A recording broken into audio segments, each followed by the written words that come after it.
Hey, everybody. Welcome to 10,000 Things, the podcast with two sisters writing and publishing, where we tell you the 10,000 things you need to know before you write, publish, and promote a book. I'm Elizabeth Ann Atkins, and I'm Catherine Greenspan. And we're two sisters writing and publishing. yes, and since we started our company 4.5 years ago, we have published 25 books, including the latest release, October 1st, an Amazon bestseller already, Enough to Be Dangerous by Mort Meisner. He is a TV executive turned talent agent, and his book is all about the news industry, the rock and roll world that he was in the 70s, overcoming a cocaine addiction and abuse. And it's just a phenomenal, powerful story available in hardcover and paperback on Amazon. You will love this book. So we are here tonight to talk about writing. Catherine, do you want to share what the topic of today is about? Yeah, so last week we went over the different types of what type of first-time author are you? So we gave an overview of the various different types, and tonight we're going to dive into you are the type of first-time author who's not really an author because all you have is a major idea for a story to share. You've got a whole lot going on with that story. You've been carrying it around and it's time to write your book.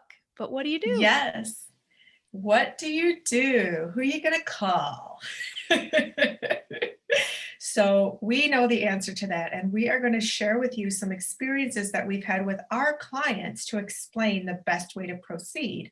If you want to write a book, everybody tells you to write a book, but you have neither the time nor the desire or even potentially the talent to write a book.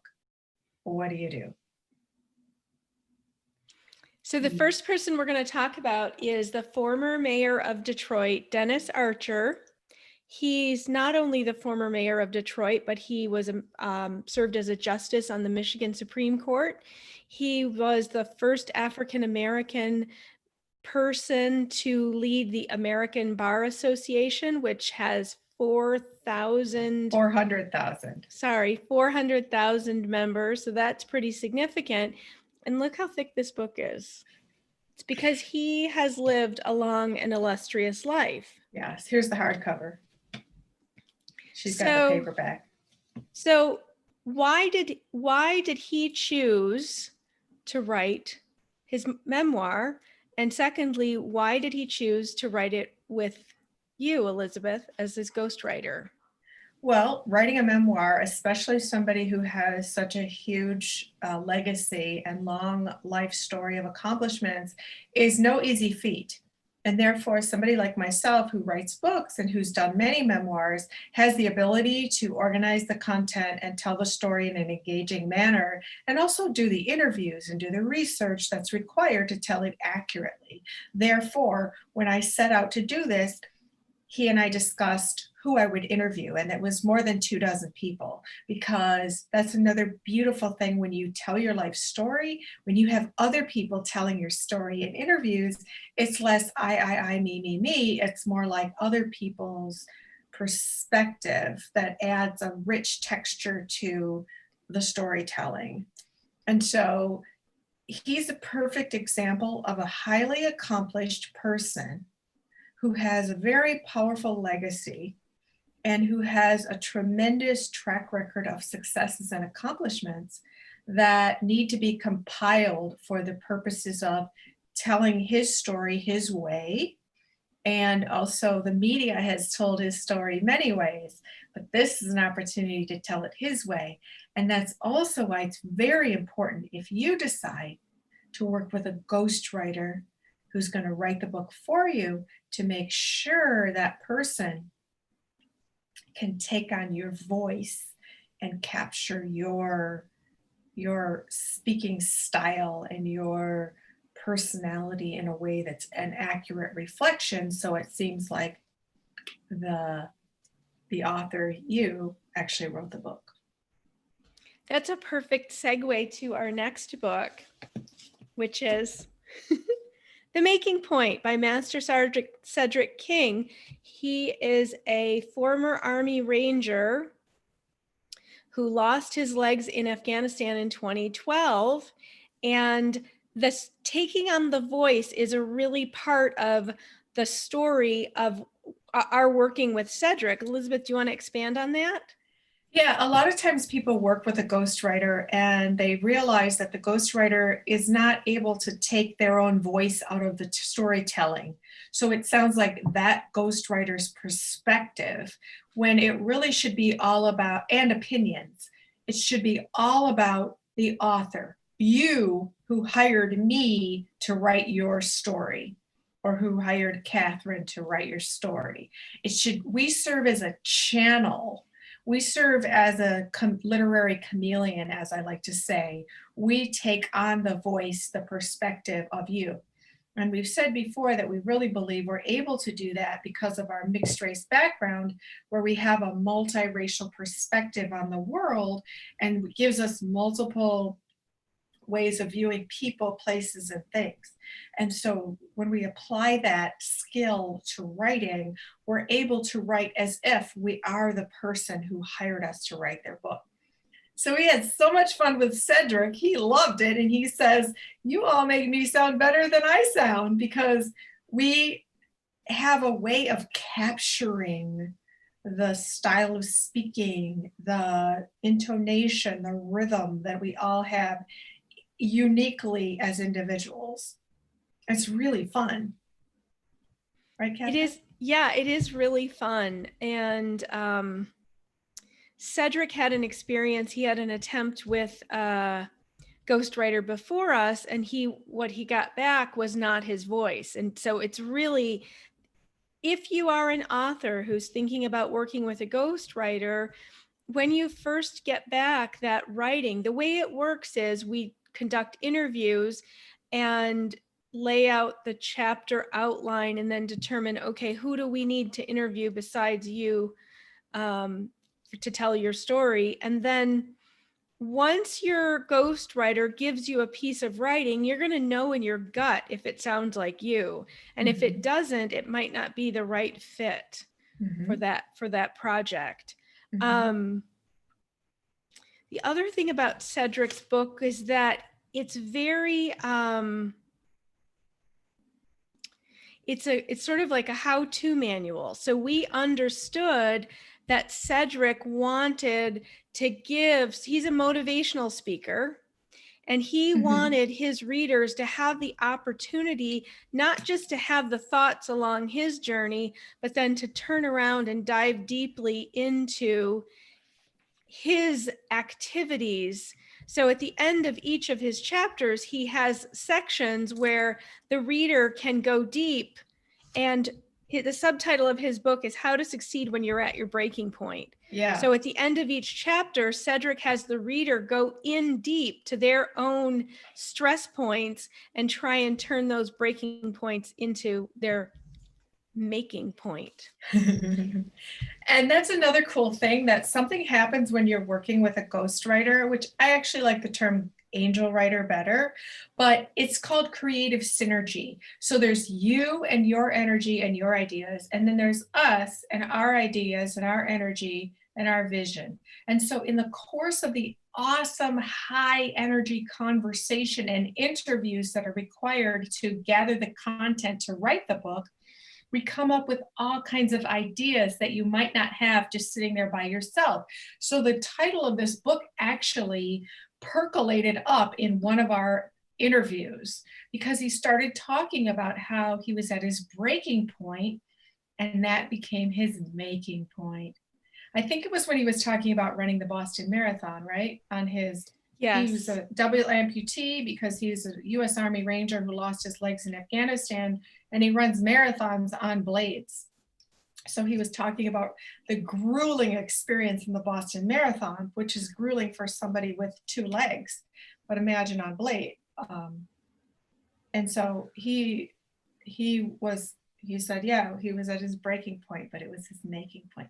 And that title came in the midst of our conversation. So the creative synergy that you experience when you're working with a ghostwriter is so powerful. And Catherine, I just want to, oh, go ahead. No, go ahead.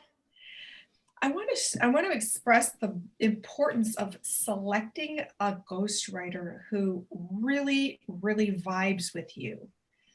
It's an intimate experience to share your ideas, your stories, your history, your secrets.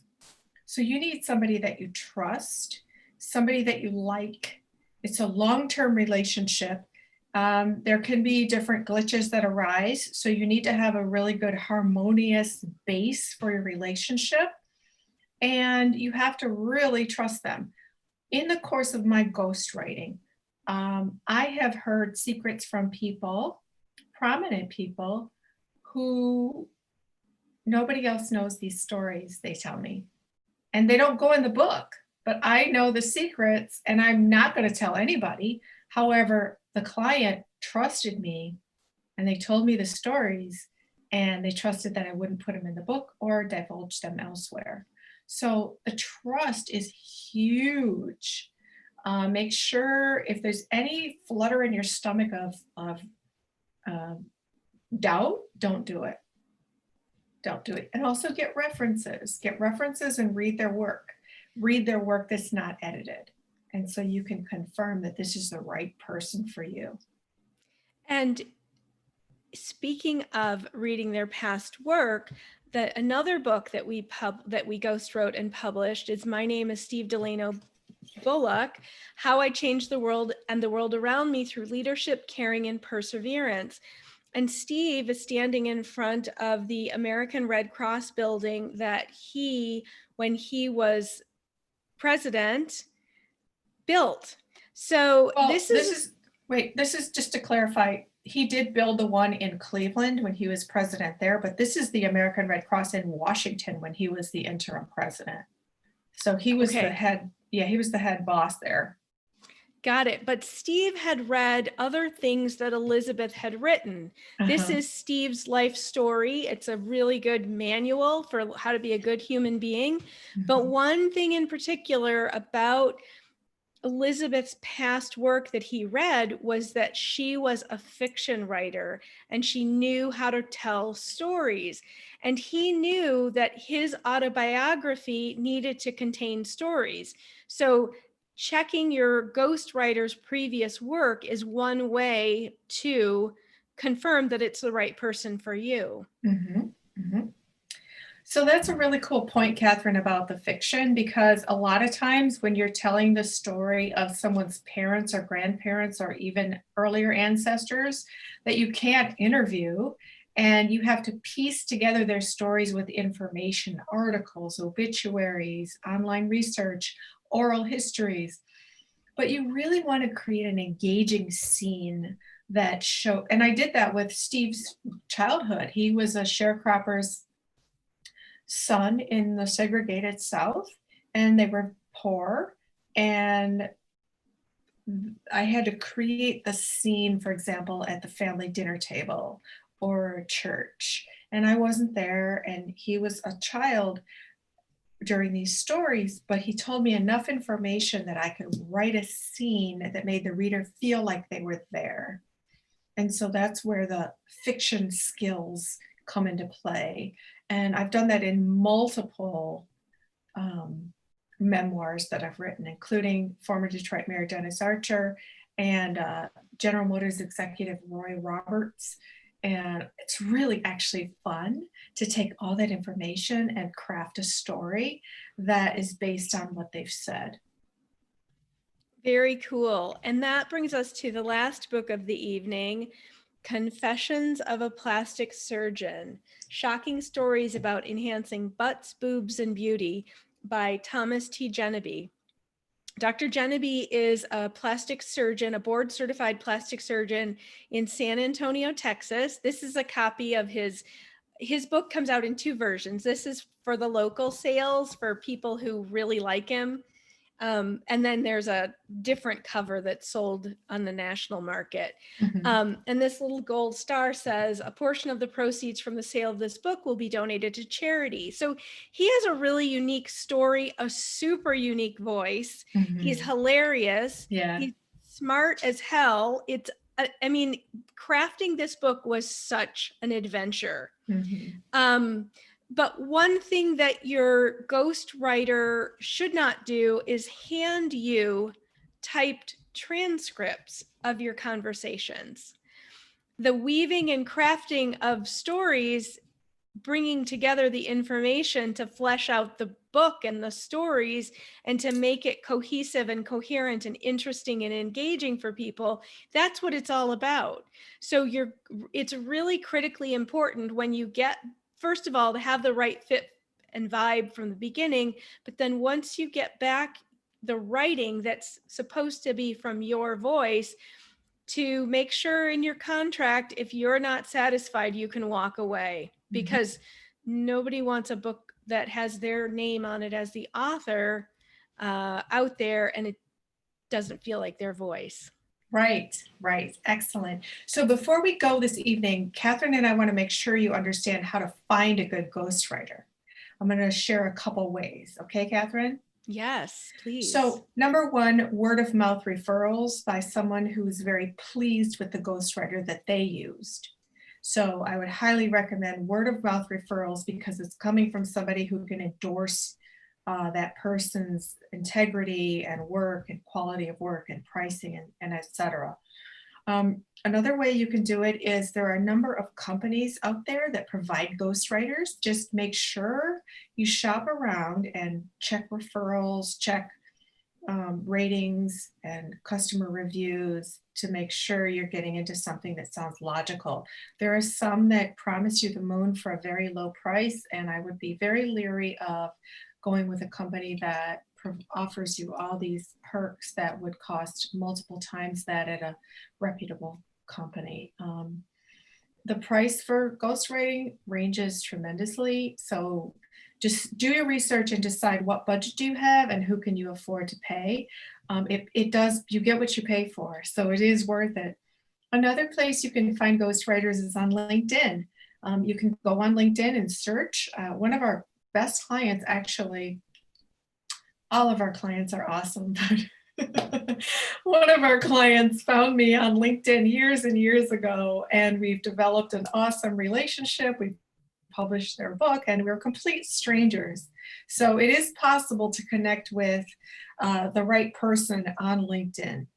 And But that make goes back sure, to again, that vibe. You and he had a really good vibe. You were like on the same wavelength as far as what he was trying to do with his book.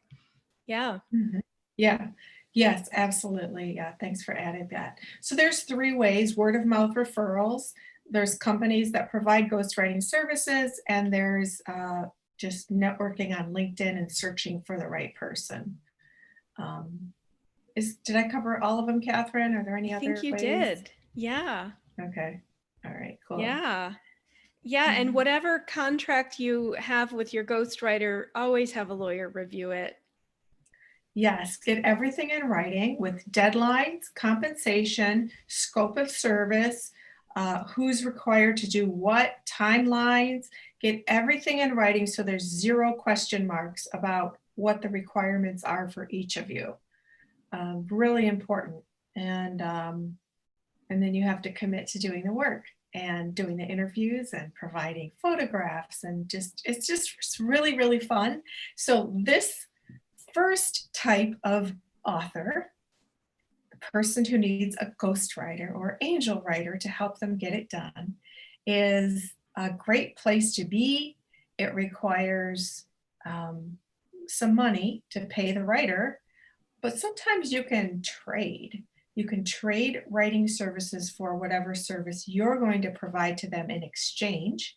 That is a very viable way to go. Just make sure that the trade is equal in terms of value, in terms of time commitment. And again, even if you do a trade, make sure you have a contract that details all the obligations of you and them. So this wraps up the first type of author, which is the person who has the amazing, brilliant idea to write a book, but who has no interest, no time, or no inclination to do it themselves. That person needs a Right. ghostwriter. Yes, excellent. I love it. I love it. These are all extremely smart. They're all men. So these are all extremely smart men. They were like, I'm not doing it myself. Cedric even told us that his book was written, but it was on 10,000 Post-it notes around his house. So look, that is another statement about who uses a ghostwriter, Catherine, because former mayor, right? Lawyer and judge, 2 doctors. No. Yes, Yeah. 2 doctors. Two One doctor, an Army Ranger, motivational speaker. And the former president of the American Red Cross. So highly accomplished people who know that they're very busy and they don't want to sit down and try to figure out how to write a book. And they don't have the time to do that anyway. So they seek the services of a ghostwriter. There you go. All right. And guess what? Next week, we're going to talk about the second type of new author that you might be. So tune in next Monday evening at 5 o'clock Pacific, 8 o'clock Eastern time here on 10,000 Things with Two Sisters Writing and Publishing, where we tell you everything you need to know to write, publish, and promote a book. I'm Elizabeth Ann Atkins. And I'm Catherine Greenspan. And we're super grateful that you joined us tonight for another episode of 10,000 Things. See you next week. See you next week. Happy writing.